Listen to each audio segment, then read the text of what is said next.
Hello and welcome to A Stitch in Time. Today is Friday, June 16th, 2017, and this is episode 21. My name is Carol and I'm known as Knits and Pearls on Ravelry. The show notes for this and every episode can be found on the blog at astitchintimepodcast.blogspot.ca, and you can also find them in the episode thread in the Ravelry group. And that can be found by searching for A Stitch in Time podcast under the Groups tab. Come by and introduce yourself in the welcome thread or join in the Agatha Christie along, which is a very casual knit and crochet along that I'm holding in conjunction with reading my way through my Agatha Christie collection. That's probably the most active thread in the group, and it's been fun to see what different people are knitting and how they have been inspired by various Agatha Christie characters or book titles or Agatha Christie herself. It's also interesting to hear how many people have begun sort of return to Agatha Christie when they haven't read her for a long time, or some people have also just started reading Agatha Christie for the first time, and everyone seems to be enjoying it. So I'm glad I could inspire some of you to pick up those books. I've read Agatha Christie since I think I was a teenager, and she's just an old favorite author of mine and can always be counted on for a good story that you don't have to think too much while you read it in a good way. So today's episode's pretty full. I have a big finished project to share with you. I'm very excited about that. Several works in progress, a little bit about what's up and coming, a little bit about what I'm reading. I have some acquisitions this week, and not been a very exciting week, but I have a few things to tell you about.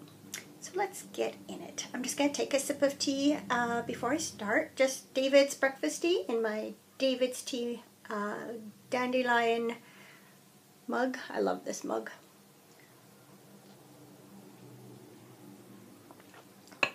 Nice and hot.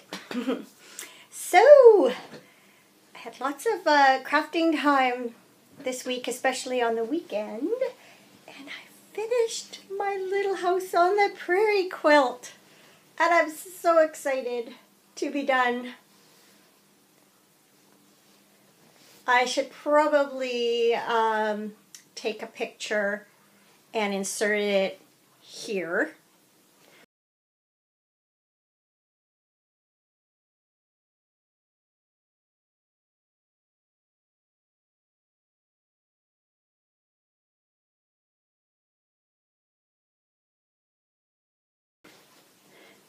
That way you can see it in its entirety, but I'll give you kind of a passing look of it. So I used the Solstice Parade pattern. So my book's right here from this book, Quilt As You Go Made Modern by Yura Brandvig. And the pattern's Solstice Parade, as I mentioned. And it's quilt as you go. So you quilt each block before you sew them together so that you have the quilting that joins the quilt batting and the fabrics, but it doesn't join the backing fabric on yet. So then I sewed this navy sashing between all the blocks, and then I put this as my backing fabric. And then I quilted along, just sort of stitched in the ditch along these lines. And so the back of the quilt, you can see where my quilting lines go. And then I use this fabric to bind it. Now, those experienced quilters out there, I know when I first did a quilt and followed the instructions for the binding, I was surprised to see how narrow it was. Is that a normal thing? I'm assuming you can make your binding wider, and if so, do you follow the same basic process of the way I did this is I took a 2.5 inch wide piece, folded it wrong sides together, stitched it right sides together with the edge, turned it, and then hand stitch down this border and mitering the corners as I went, sewing it on this side and then also on this side. So do you do the same thing with just a wider strip of fabric, or is there another process you'd follow? Because I'm quite new at this whole quilting thing, this quilt as you go. I just started about a year and a half ago, so I'm always looking for information. I know there's some quilters among you because I've chatted with you on Ravelry. So the fabric collection is the Little House on the Prairie collection from Andover Fabrics, and this floral set is called the Prairie Flowers collection, and then these are called Scenics and Icons. So you can see that little scene of a prairie scene with the little girl dancing. That's the Little House on the Prairie. It's a little bit harder to tell because it has been quilted. There you go, Little House on the Prairie with the little log cabins. And then log cabins just on their own. So they're fun fabrics to work with. This is the third quilt I've made now with this fabric collection. I made one for my sister, one for my daughter, and I finally got mine done. And never ever got tired of these fabrics, which I think speaks very well for a fabric collection. So now I'm just contemplating what my next project's going to be. I would like to do some project bags. I've had that in mind for a while and haven't got around to it. So maybe that'll be my next venture. So anyway, yes, a big finished project, and I'm so excited to finally have it done and be able to use it. Going to put that here. As usual, I've got stuff spread out all over the place.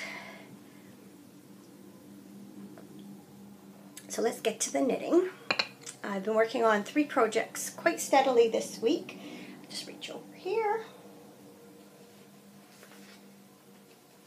So the first are my Remembering Dad socks, and if you watched last week, I am knitting these for the Grocery Girls June Sock Bash, and their theme is knitting, is the men in your life, and I'm knitting these in memory of my dad, who was very fond of ducks, and this colorway here from West Yorkshire Spinners is called Mallard, so that's what has inspired me to call these my Remembering Dad socks. They will be for me, and I'll think of him when I wear them. Color 862 Mallard. And then this color here is called Cinnamon Stick, and it's 632. There you go. So what I've done is, as you can see, started with the Cinnamon Stick, did a 2x2 ribbing, and then I switched to 6x2 ribbing for the leg, and I'll carry that down the foot. And then I did a yarn over short row heel in the Cinnamon Stick here, and I will finish up with this color also for the toes. So I'm well on my way. Just finished the heels last night and did a few extra rounds. So yeah, those are coming along very nicely. I should have no trouble finishing those before the end of June. Good for TV knitting or travel knitting. We're going away next weekend for just for the weekend, so there'll be some car time for that. So there we go.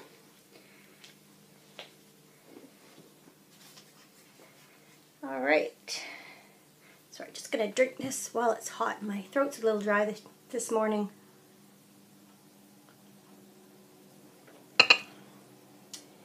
Okay.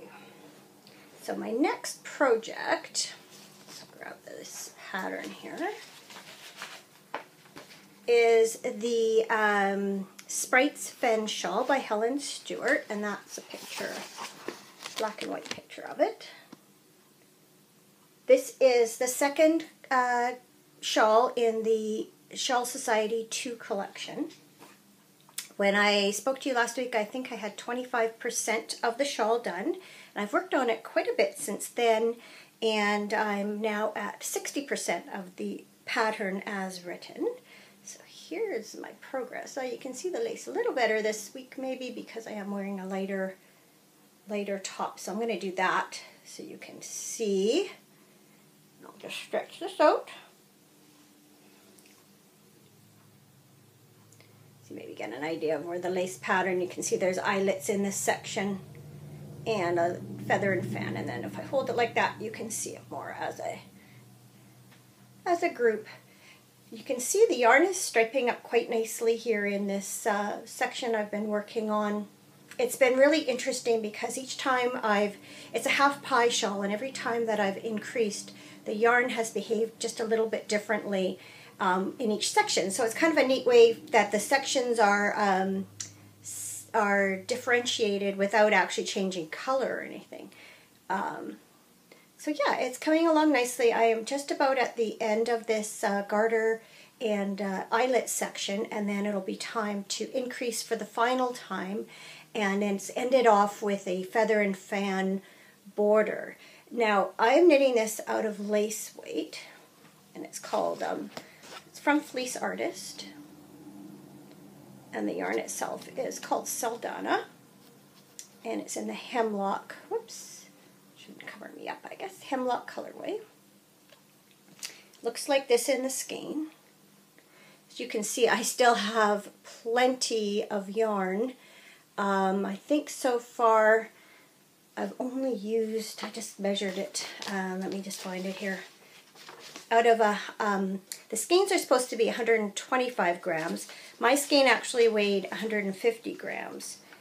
And I've only used 38 grams of it so far. I have 112 remaining. So that's only like 25% of my skein I've used, and I have only 40% more of my shawl to go. And so I have plenty of yarn. I do plan to add on to this. It's not going to be very big, and I wouldn't mind having this one as one I could wrap up in. So I am planning to add some length. At least that's how I feel about it now. Once I have the shawl done as written, then I can decide if I'm going to add any more onto it or not. But that's my plan as of now. But I think it's knitting up really pretty. I love the bright and dark greens, and there's some brown in there, and a little bit of a tan color. This is actually a fairly good representation of it. It's a hard colorway to photograph. I'm finding that, and I'll just bring it up closer and see if that helps. Yeah, that's good too. You can see that bright green.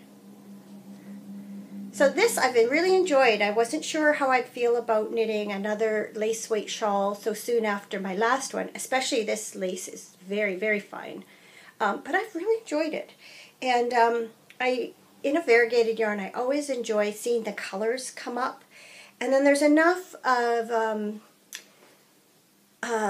pattern to keep this interesting too. If it was all garter stitch all the time, I think I would have wouldn't be as enjoyable. But because you're changing stitch patterns, you know, fairly often and then increasing, and it changes the way the yarn knits, it's fun to watch it take shape. So this has been a very enjoyable project, and sometimes I work on it when maybe I should be working on other things. I mean, it's my knitting. I can knit whatever I want when I want, but a sense of timing, and if I think, oh, I should work on this so I get it done by the deadline, it feels a little guilty. But I mean, that's so silly, isn't it? That we put these restrictions on our crafting, but that's how I feel sometimes. Like, okay, I should put this away now and work on something else.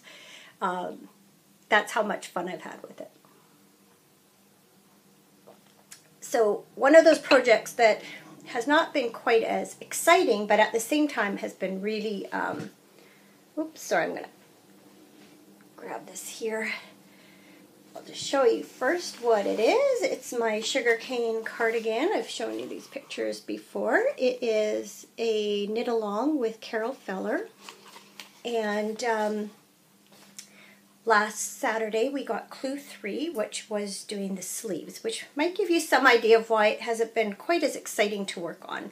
I'm one of those people who likes to knit sweaters but find the sleeves a bit tedious, because most of the time it's just a matter of working tons and tons of stocking stitch.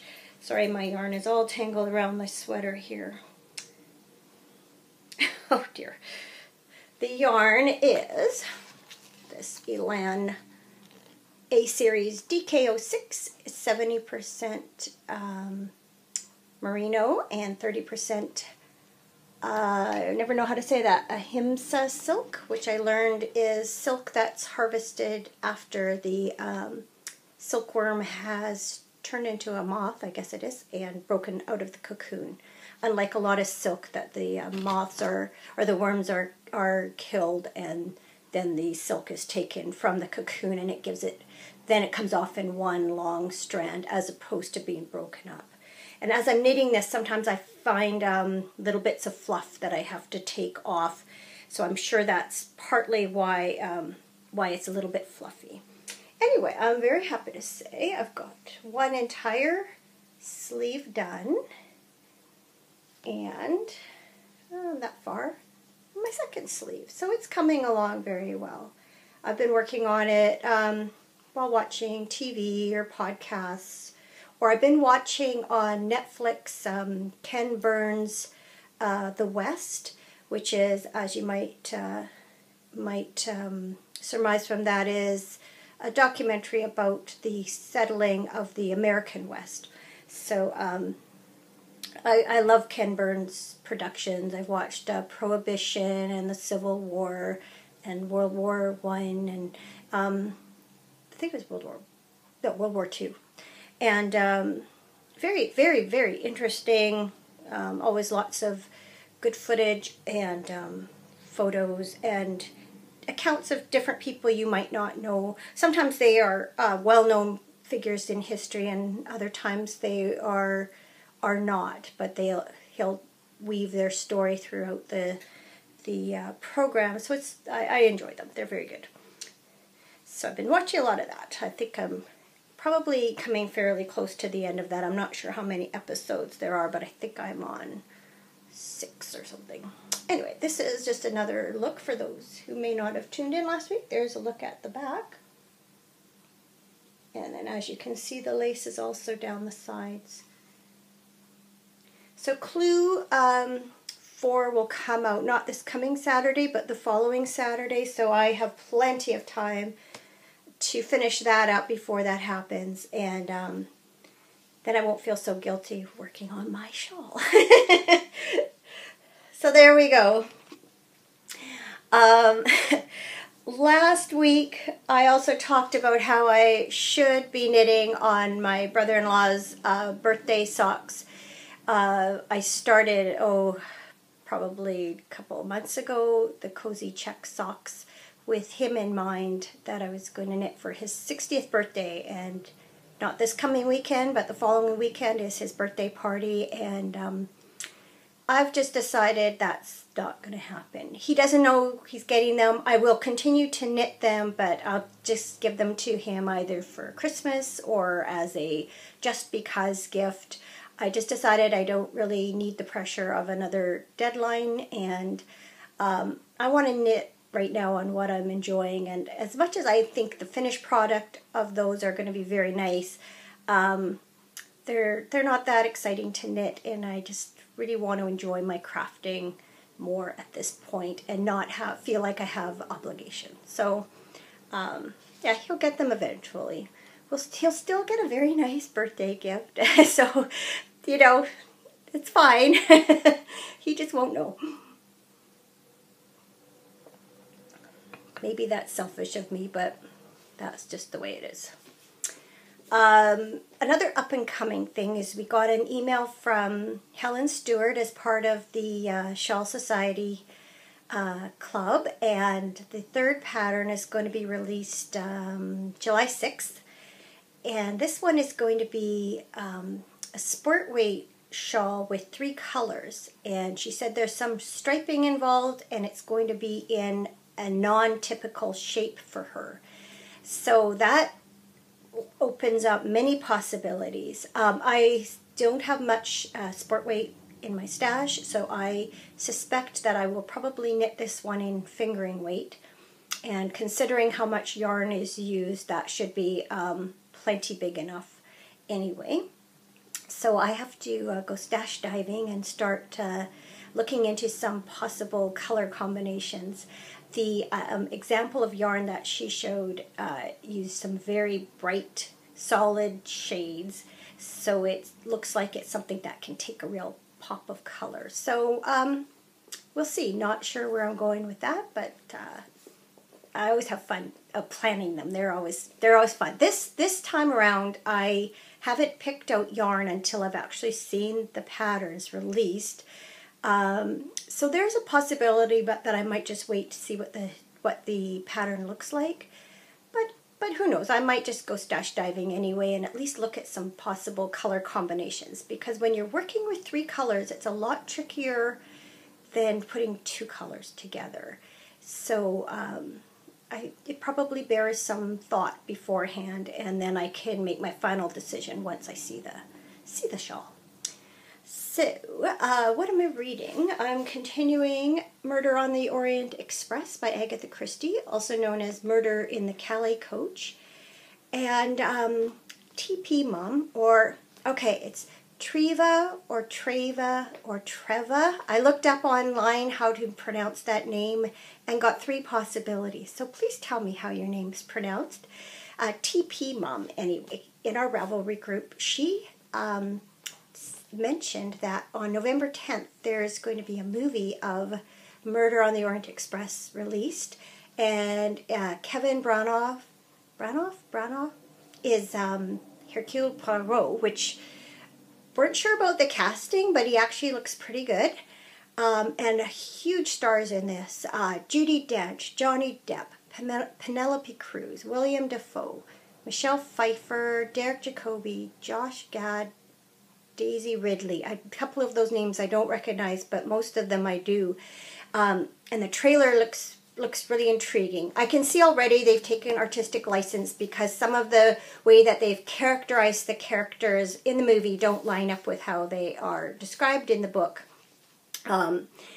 But it looks great. You can already tell the costuming and the setting and such is going to be just top notch. So with all those names, it has to be good. I can't wait to see that. I don't go off into the theater and watch movies there. I tend to watch them at home, if at all. So this one, I think I'm going to make a point of actually going to go see on the big screen. So no doubt a number of you, also your Agatha Christie fans, will be doing that when the movie comes out, and then we can have a real good gab fest about it and see what we all thought. So anyway, that continues. Looks like I'm about halfway through. All the various suspects are currently being interviewed and trying to sort things out, put things together. So yeah, I've read this one before. I have a feeling I remember kind of how it ends. So it's not a total surprise, and as I'm reading my way through it, I've got that in the back of my mind, but it's still good. I haven't met an Agatha Christie book I don't like, so it's always enjoyable, even if I think I know how it ends. So I have some acquisitions this week. Those of you in the group may have noticed the ads for Ocean Wind Knits yarns at the bottom of the forums, and or the bottom of the threads. Forums, I guess that's the right word. And I first saw, I should say the woman behind Ocean Wind Knits, Lori Law, she is a friend of mine. I actually worked with her. She used to live out where I live. She's now moved back to Ontario, where she's from, but we became friends through work. And so I knew her when she first started doing her yarn dyeing. She's on my Facebook, so she always posts what she's up to as far as her business is going. And a few months ago, she put up this beautiful gradient set called Austen, as in Jane Austen. And these lovely pastel shades. So I loved them then, and then every time I go into the group, I see the ad, and finally one day it's like, okay, it's just time to give up, surrender, and just order them already. So aren't they beautiful? I don't know if that's blowing it out a bit. This is actually a really pale pink. I don't know. Oh, there, that's better. Maybe you can tell that's pinky there. Aren't those gorgeous? She always has such soft blended shades, often quite watercolor-like So considering Helen Stewart's, the theme of her shawl so far have been sort of fairies and, sprites, mythical creatures such as that, I'm thinking maybe this might come into play in one of her shawls coming up. Or not, I'm not sure, but that's definitely a possibility if she had a shawl that was suitable for a gradient. But anyway, I'm happy to just own them now. And then also, just because if you're going to pay shipping for one, you might as well pay shipping for more than one. So I also chose this skein of sock yarn. Can you see the label okay? Sock. So it is 80 superwash merino, 20 nylon. And this colorway is called Bite. Now that's B-I-G-H-T. For those who aren't familiar, I looked it up. The definition is a curve or recess in a coastline, river, or other geographical features. Now we have a place along the British Columbia coast called Robson Bight, and it's a small lagoon, and orcas, or killer whales as they're also known, they come to this spot and they rub their bellies on the rock right near the shoreline. And I've never seen it in person. I've seen it in pictures or film. But that's what I assumed she was inspired by that. She said she just liked the word bite. But certainly Robson Bight, that's the only time I've ever heard the word bite actually used. So that's what I think of when I see this. So these will be socks or a shawl one day, not sure. And then I have used the sushi sock she has. It's a merino fingering weight yarn. She calls it sushi sock for obvious reason. And they're sock blanks that she dyes with varying colors, starting in the middle, and then you can see it goes from this pink to this orange to this kind of goldy green, olivey goldy green. So those will be definitely a pair of socks one day. But I thought the colors were really pretty. So yeah, more for the stash, like I really need it. So yeah, that just brings us to what's been going on in my life. Not too much actually. My husband was away last weekend, so I had lots of time to craft at will. So as you can see, I worked a lot on all my various projects last weekend, and made a huge dent in my quilt. So I was happy to finish that. I think I finished that Monday morning. I did the last of the hand stitching, so you can tell I worked on that quite a bit last weekend. And dentist appointment Monday, never fun. Actually, it's a good thing. They always call to remind a day ahead of time, and I got a call Saturday afternoon as a reminder, and it was like, good thing you told me, because I had forgotten to write it on my calendar. It was on my little one in my purse, but I hadn't transferred it to my big calendar that I call my brain. It lives on my fridge. Without that, I'd be totally done. So yeah, good thing she called. But so that was just a cleaning, and that was pretty standard. Wednesday, I finally went out and bought my bedding plants for my garden. So I spent all of Wednesday afternoon weeding. It was terrible. It was a huge job. Deadheading the rhododendron and trimming various shrubs, and then planting up. I have 3 ceramic pots in my garden that I change out seasonally. So I filled those up with new flowers, or blended them in with some of the old ones actually. Like I had some pansies in there, which are still good and will bloom all summer. So added to those, and then put some bedding plants in the garden itself. So I finally feel like good about that. It's much later than normal this year, but our weather's been a lot cooler. So it's probably just as well. We actually, that day had a few little tiny sprinkles while I was outside working, and then we did get rain that evening as promised, and rained yesterday and a bit overnight. So it's actually a good thing, because my plants have all gotten a good drenching, so it's a good way to start them. not. Sometimes I've planted and then it's so hot, and you just have to be so mindful of watering them. It's nice to be able to give them a little bit of a easy start this time. And then yesterday, my granddaughter's school was doing a concert. It looked like it was just the older grades. My grandson, who's in grade 1, was not part of it.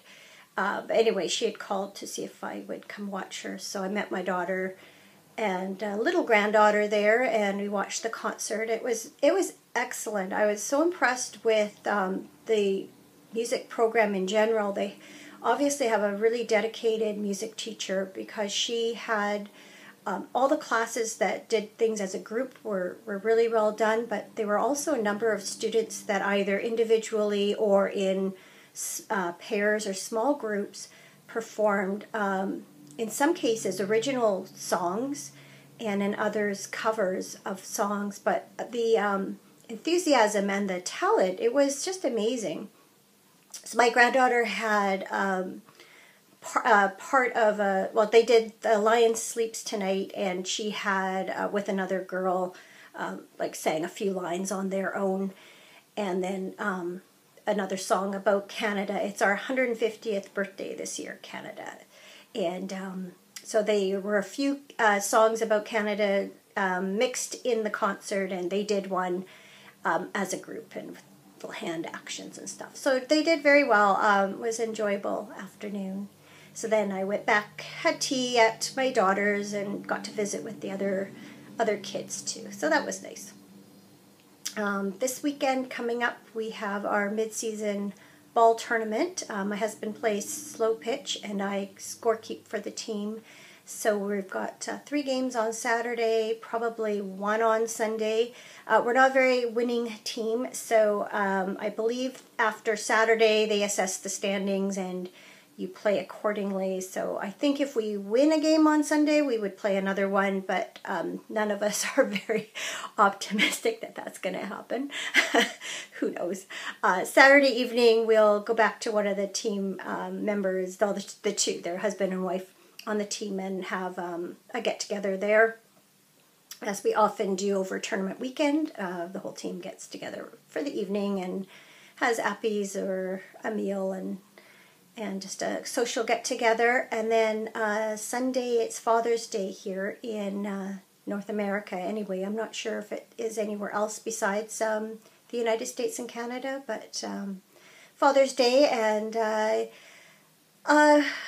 I figure the ball tournament, my husband loves to play ball, so he's quite happy to spend at least part of Father's Day doing that. And quite often my 2 sons, they come over that evening, and they bring pizza and bad movies. Well, I think they're bad. My husband's usually, they're okay. My kids think they're great, that kind of genre.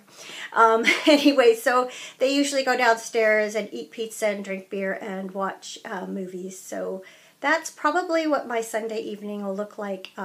I stay well out of the way, so but they always enjoy it. So other than that, nothing big coming up in the next week. We did make some vacation plans for the summer, just going away for a few days in mid to late July, and going into a company golf tournament, and then doing a little wine tour one day, and then we're planning to rent bikes and go along this trail another day. So you'll learn more about that as it happens, but that's kind of what's coming up in the not so distant future.